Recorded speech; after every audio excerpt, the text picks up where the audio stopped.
Muy bien, buenos días, feliz sábado. Bienvenidos nuevamente al comentario de la lección de escuela sabática. Quiero recordarles que ya estamos en la lección número 12, así que una lección más y estaremos terminando este trimestre. Y les menciono esto porque es tiempo ya de que estemos consiguiendo los nuevos folletos. Si usted pertenece a una iglesia organizada, es posible que ya los folletos de escuela sabática estén disponibles. Y si se acaba la pandemia, pues podemos disfrutarlo ya en clases presenciales. Si por alguna razón continúa todavía las restricciones, entonces puede usar su teléfono celular, puede usar su tableta o puede usar cualquier dispositivo en tanto que podamos no perder ningún día de podernos alimentar de la palabra de Dios. El título de la lección de esta semana se titula El deseado de todas las gentes. Y no me estoy refiriendo al libro que escribió la hermana White, que de hecho recomiendo ampliamente porque yo creo que no hay ningún otro libro que tenga una biografía tan detallada acerca de nuestro Señor Jesús y de su ministerio aquí en la tierra. Así que, bueno, vamos a verlo un poco más adelante, pero ese es el título de la lección, el deseado de todas las gentes. Y el verso para memorizar se encuentra en Isaías, el capítulo 60 y el verso número 3, que dice de la siguiente manera: y andarán las naciones a tu luz y los reyes al resplandor de tu nacimiento. Isaías 63. Oremos. Querido Padre, te damos muchas gracias por este nuevo tiempo que nos das para poder comentar la lección de escuela sabática, pero como siempre no queremos hacerlo sin la dirección de tu Espíritu Santo. Acompáñanos pues con él, pues te lo pedimos en Jesús. Amén y amén. Es interesante el resumen de la lección que es para el sábado de tarde, porque puede ser la tragedia de algunos de nosotros al tener una concepción equivocada de por qué nosotros no recibimos las bendiciones de Dios. Voy a leer una parte de la introducción y luego lo vamos a ir desglosando a lo largo del comentario en los días siguientes. Dice: durante mucho tiempo hemos anhelado y procurar obtener bendiciones, pero no las hemos recibido porque hemos fomentado la idea de que podíamos hacer algo para llegar a ser dignas de ellas. No hemos dejado de mirarnos a nosotros mismos, ni hemos creído que Jesús es nuestro Salvador viviente. No debemos creer que somos salvos por nuestra propia gracia y por nuestros méritos. La gracia de Cristo es nuestra única esperanza de salvación. Espero que esta parte quede muy claro. La gracia de Cristo es nuestra única esperanza de salvación. A veces equivocadamente pensamos que nosotros tenemos que hacer algo para alcanzar la salvación. Y yo creo, con todo respeto, que esta puede ser un pensamiento, además de equivocado, satánico, porque de alguna manera indirectamente estamos diciendo que lo que hizo Jesús en la cruz por amor de nosotros no fue suficiente y que nosotros tenemos que añadirle algo más. Así que otra vez voy a leer esta frase que dice: la gracia de Cristo es nuestra única esperanza de salvación. Pero espero que más adelante lo podamos comprender mejor, así que vamos a pasar a lo que es la parte del domingo, que se titula Los efectos del pecado. En el capítulo 58 y en el primer verso del capítulo 59 hay algunas preguntas que se hacía el pueblo de Israel pero que analizándolas nosotros en estos días puede ser que nosotros también hagamos estas preguntas. La primera de ellas es reclamarle a Dios de la siguiente manera: ayunamos y no hiciste caso. Humillamos nuestras almas y no te diste por enterado. Pedimos que la mano del Señor nos salve y no nos salva. Clamamos a Dios y Dios no nos escucha. Muchas veces, indirectamente, hemos hecho estas preguntas, inclusive comentando con algunos hermanos. Algunas veces encontramos que haciendo estas preguntas y al no obtener la respuesta que nosotros esperamos, entonces nos enojamos con Dios. Es algo que no debe pasar, pero deberíamos de evitar pensar de esa manera. Ahora, esto pareciera una contradicción porque en Jeremías 33, verso número 3, Dios mismo dice: clama a mí y yo te responderé. Pero entonces, ¿por qué pensamos o por qué decimos que no nos escucha? Que nos sacrificamos y que Dios no tiene en cuenta nuestro sacrificio. ¿Por qué le decimos que nos salve y Él no nos salva? Bueno, la respuesta a estas preguntas están en el siguiente versículo que está en Isaías 59, el verso número 2, que dice de la siguiente manera. Pero, déjenme hacer este comentario antes. Si Dios nos dice que clamemos a Él y Él nos va a escuchar, y luego nosotros clamamos a Él y sentimos que Dios no nos escucha, entonces algo tiene que estar equivocado. Y el capítulo 59 y el verso 2 nos da la respuesta a esta pregunta. Dice: pero vuestras iniquidades han hecho división entre vosotros y vuestro Dios, y vuestros pecados han hecho ocultar de vosotros su rostro para no oír. Lo que está queriendo decirnos aquí es que el pecado es una barrera que no permite que nosotros recibamos las bendiciones que Dios está siempre dispuesto a darnos.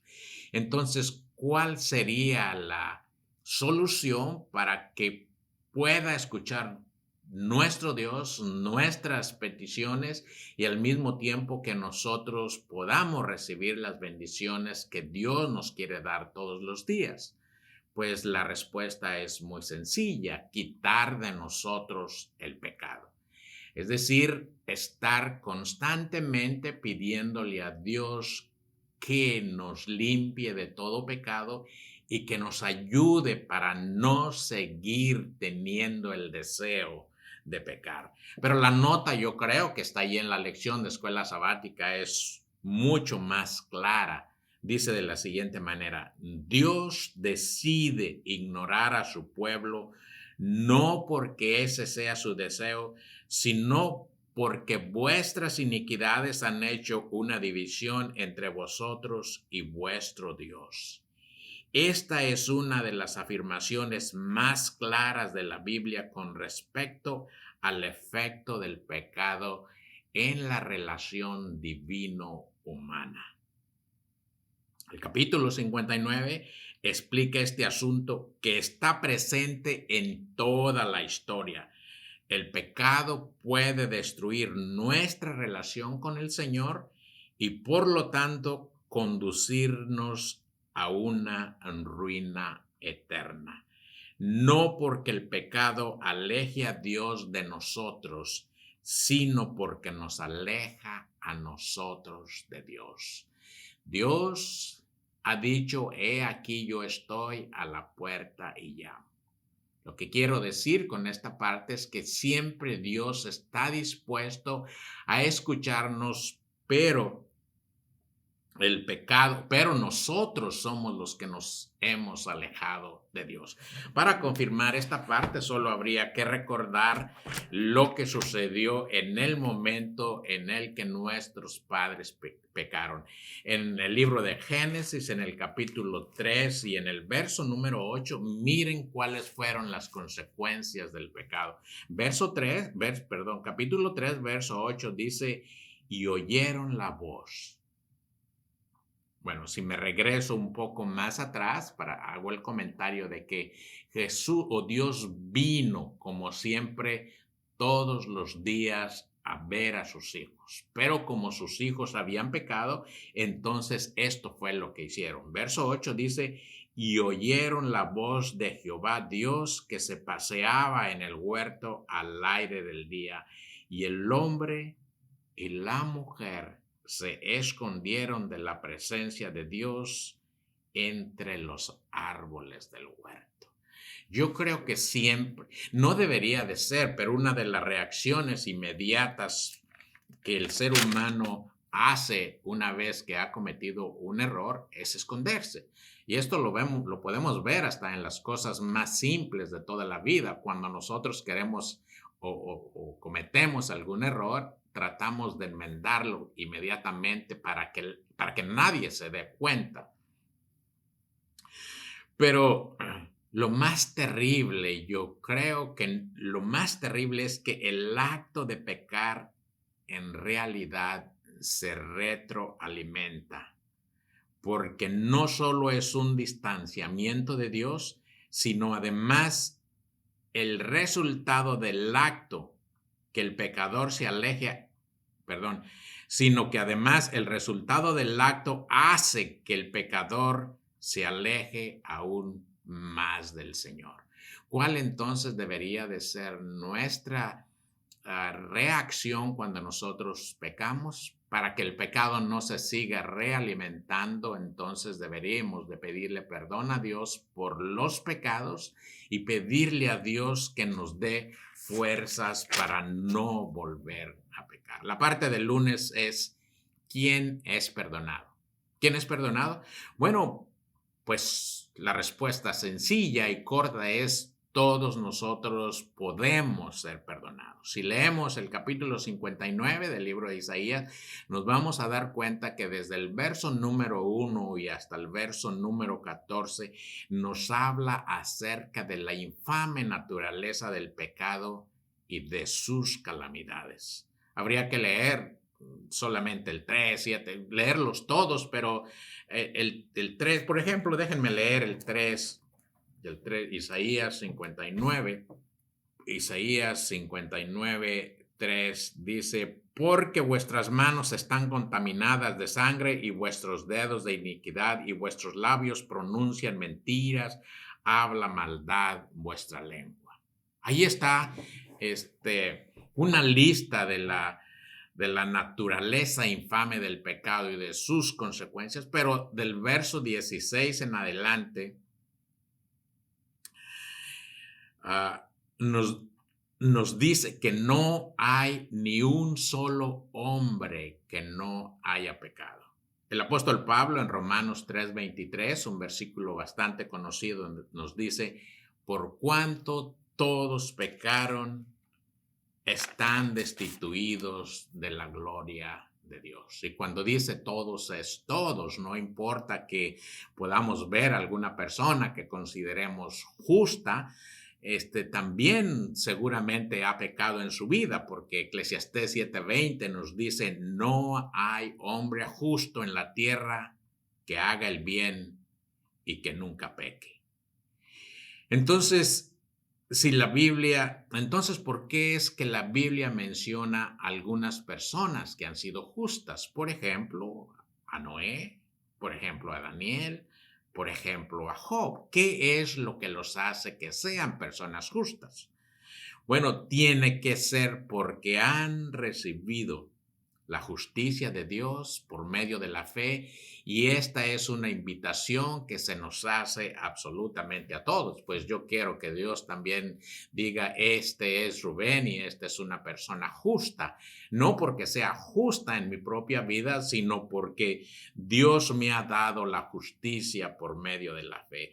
Romanos 3:24 es un versículo también conocido, dice, siendo justificados gratuitamente por su gracia mediante la redención que es en Cristo Jesús.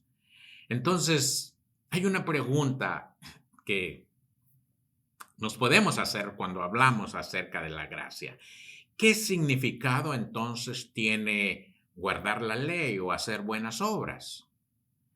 Bueno, Romanos 3:20 me gustaría que lo leyésemos. Romanos 3:20, Hechos, Romanos 3:20 dice de la siguiente manera, ya que por las obras de la ley ningún ser humano será justificado delante de él, porque por medio de la ley es el conocimiento del pecado. ¿Cuál es la función de la ley? Bueno, la función de la ley es el conocimiento del pecado. Pero no solamente nos señala el pecado, la ley, sino que también nos invita a que vayamos a quien nos puede limpiar de nuestros pecados. Pues Romanos 10:4, otro verso también, sumamente conocido, que dice, el fin de la ley es Cristo para justicia de todo aquel que cree. Las obras que nosotros hacemos también tienen importancia, porque las obras son una expresión externa. Las obras son la manifestación humana de una fe salvadora. Eso que queda claro, ¿no? Esperamos que cuando nosotros hemos alcanzado la gracia por medio de la fe, entonces nuestras obras van a hablar de que efectivamente nosotros hemos alcanzado la justicia que viene por medio de la fe.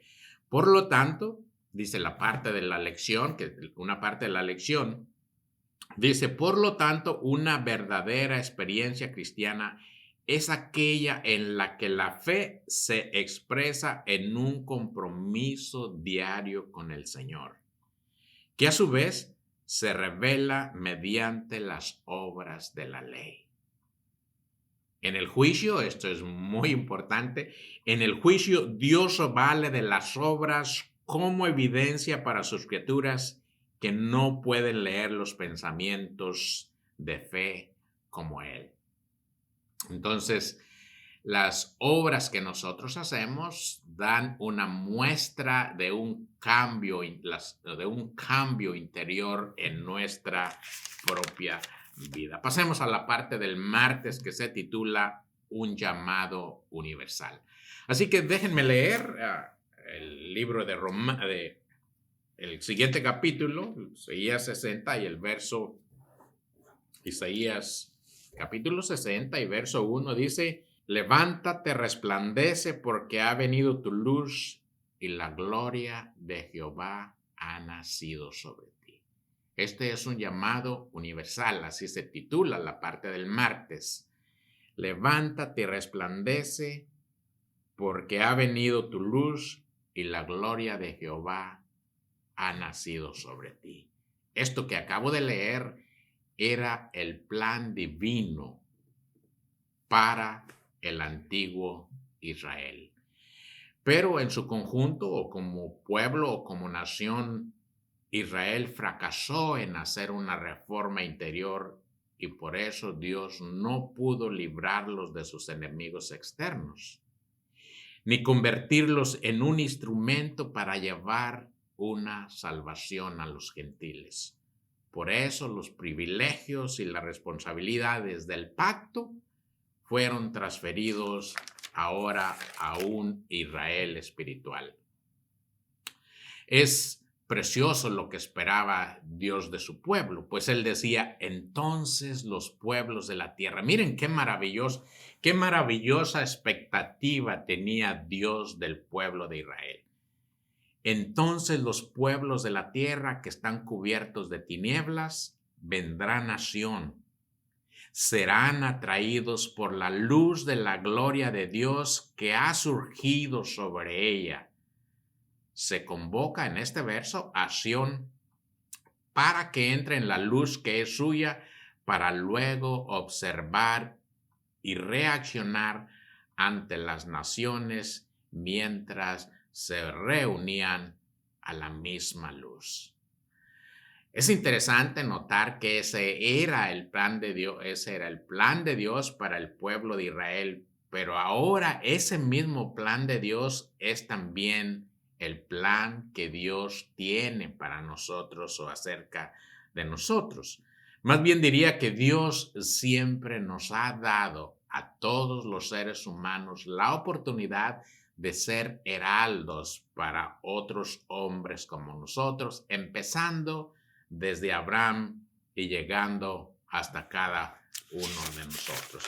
Vamos a pasar a la parte del miércoles, el año de la buena voluntad de Jehová. Así que voy a leer el capítulo 61 y el verso 1.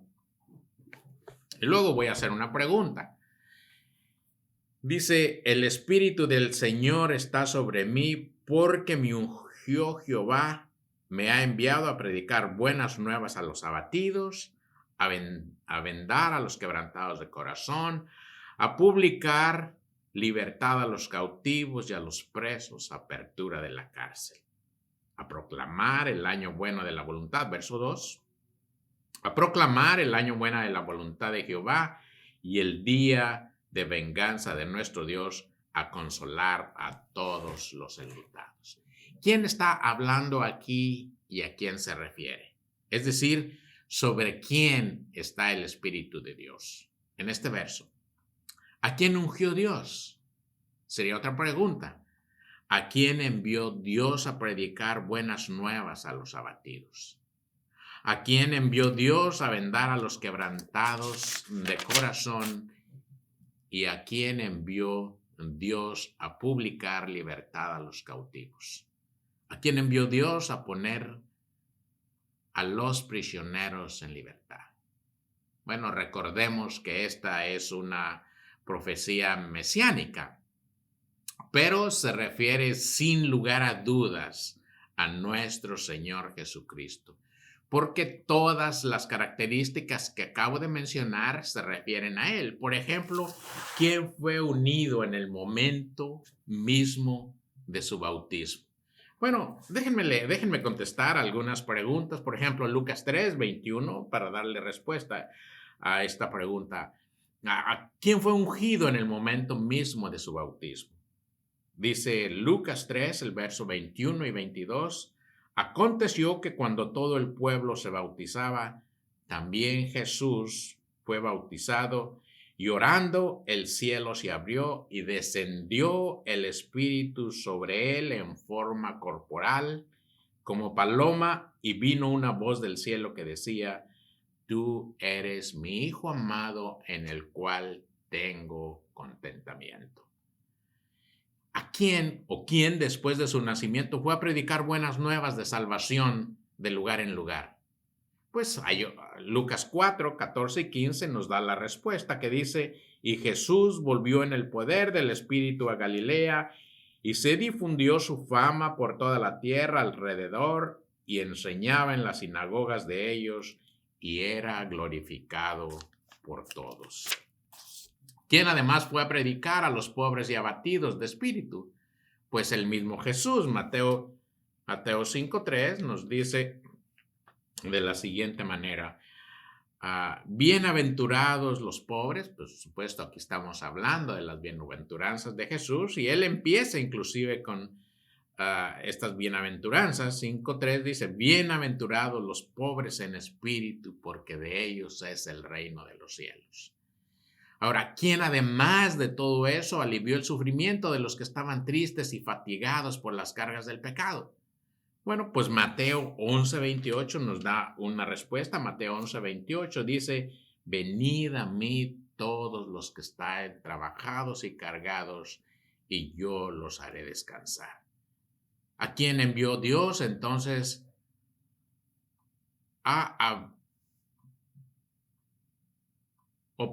Jesús también Dios también envió a Jesús a los presos para predicar la abertura de la cárcel. No es de ninguna manera una abertura de una celda como se pudiera pensar, no que Jesús fue a abrir las puertas de la cárcel, de ninguna manera se refiere a eso, se está refiriendo a devolver la vista a los ciegos y el oído a los sordos. Si leemos, por ejemplo, Lucas 7:27, vamos a recordar que en una ocasión Juan mandó a sus discípulos para que le preguntaran a Jesús si él era el que habían de esperar o tendrían que esperar a otros. Juan 7:22 nos dice de la siguiente manera, y Jesús les dijo, id y haced saber a Juan que lo que habéis visto y oído, los ciegos ven, los cojos andan, los leprosos son limpiados, los sordos oyen,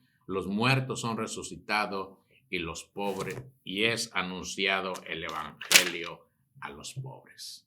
Quiero cerrar con este comentario con la parte del jueves que se titula El día de venganza del Dios nuestro. El día de venganza del Dios nuestro.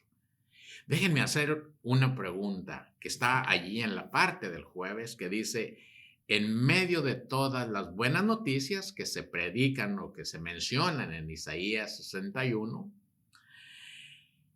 dice también la última parte, ¿por qué proclama la venganza de Dios?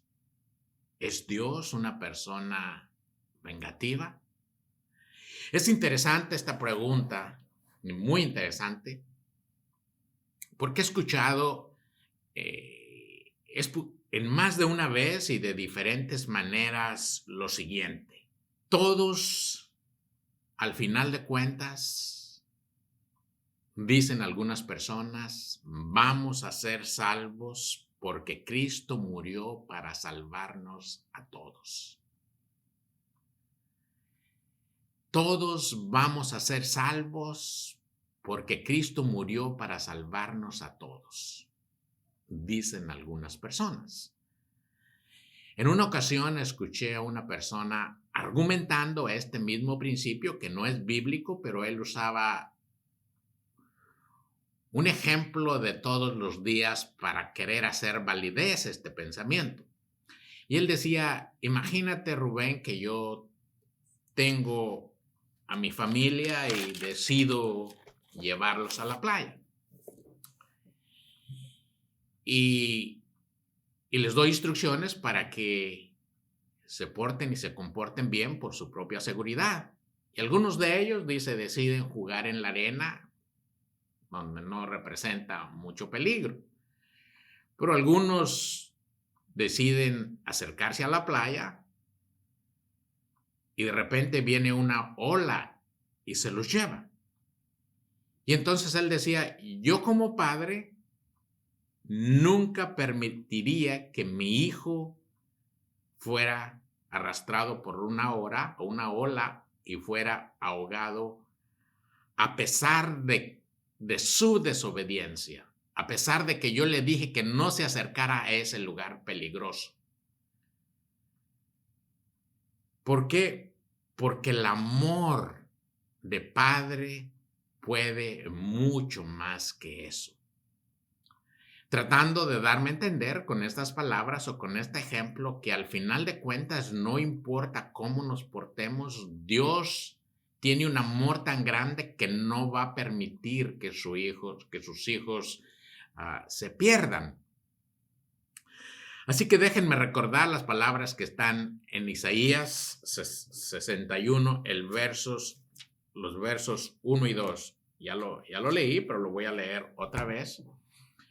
Dice, el Espíritu de Jehová, el Señor, está sobre mí, porque me ungió Jehová, me ha enviado a predicar buenas nuevas a los abatidos, a vendar a los quebrantados de corazón, a publicar libertad a los cautivos y a los presos apertura de cárcel, a proclamar el año de la buena voluntad de Jehová y el día de venganza de Dios, del Dios nuestro.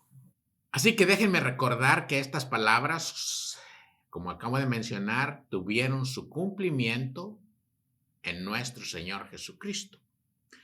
Y en el capítulo 4 del libro de Lucas se menciona que en ese momento tuvieron cumplimiento estas palabras. Lucas 4 del 16 hasta el 21, lo voy a leer. Lucas 4 del 16 hasta el 21 dice de la siguiente manera.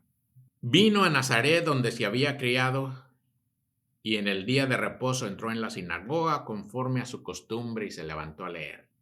Y se le dio el libro del profeta Isaías y habiendo abierto el libro halló el lugar donde estaba escrito lo siguiente, que son las mismas palabras que están escritas en el libro de Isaías que acabo de leer.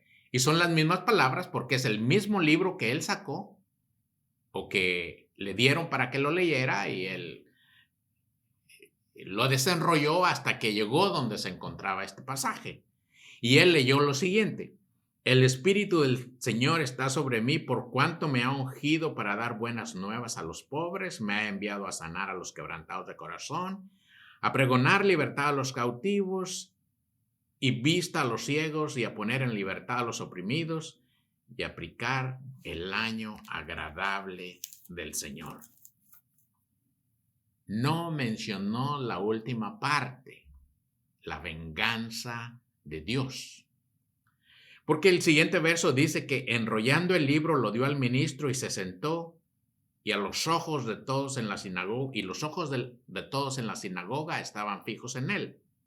Y comenzó a decirles, hoy se ha cumplido esta escritura delante de vosotros. ¿Por qué no leyó la última parte? Pues no la leyó por algo muy sencillo. Todas estas palabras que él había mencionado se estaban cumpliendo en la persona de Jesús. Lo único que no se estaba cumpliendo en la persona de Jesús era la última parte que no leyó, porque esa parte estaba reservada para el tiempo del fin. Miren, nosotros conocemos, creo que bastante bien lo que está a punto de suceder o lo que va a suceder. Lo voy a narrar, pero lo podemos leer en Primera de Tesalonicenses, el capítulo 4 y los versos del 13 hasta el 18. Primera de Tesalonicenses, capítulo 4 y los versos del 13 hasta el 18. Pero lo voy a tratar de resumir. Nosotros estamos esperando la segunda venida de Cristo. Y cuando Cristo aparezca por segunda vez, se van a dar ciertos sucesos. Los vivos creyentes en Jesús serán transformados. Los vivos no creyentes en Jesús serán muertos cuando Jesús venga por segunda vez. No voy a mencionar todos los versos que refuerzan las palabras que estoy diciendo. ¿Qué más va a suceder? Los que creyeron en Jesús y lo aceptaron como su Salvador personal serán resucitados. Los muertos que no creyeron y no aceptaron a Jesús como su Salvador no serán resucitados, se quedarán ahí. Entonces, los vivos transformados y los muertos resucitados se irán o nos iremos con Jesús por 1000 años. Después de 1000 años regresa Jesús, regresamos nosotros, regresa la Santa Jerusalén. Y entonces Dios manda que todos los muertos resuciten para verlo venir a él en las nubes de los cielos. Es una promesa que él hizo. Y entonces Satanás va a hacer creer a todas estas personas que es con su poder que él los ha resucitado y que la santa ciudad donde viene Jesús con sus hijos y con sus ángeles, Satanás va a decir o va a hacerlos creer que esa ciudad le pertenece a él y que hay que irla a tomar. Entonces va a suceder algo muy interesante. Les recomiendo que consigan este libro, que es El conflicto de los siglos, y le demos una leída al último capítulo de este libro para entender lo que va a suceder.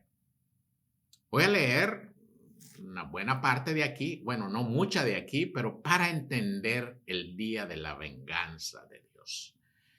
Y yo creo que en un juicio, cuando se traen todas las pruebas y se demuestra que una persona es culpable, lo que queda de hacer de ahí es simplemente ejecutar el castigo a la persona que se ha declarado o que ha sido declarada culpable.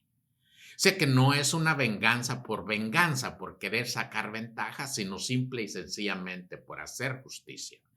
Dice, voy a leer la primera parte del último capítulo que dice: al fin de los 1000 años, Cristo regresa otra vez a la tierra, le acompañan las huestes de los redimidos y le sigue una comitiva de ángeles. Al descender en majestad aterradora, manda a los muertos impíos que resuciten para recibir su condenación. Se levanta un gran ejército, innumerable como la arena de la mar, que contraste entre ellos y los que resucitan en la primera resurrección. Los justos estaban revestidos de juventud y de belleza inmortales. Los impíos llevan las huellas de la enfermedad y de la muerte.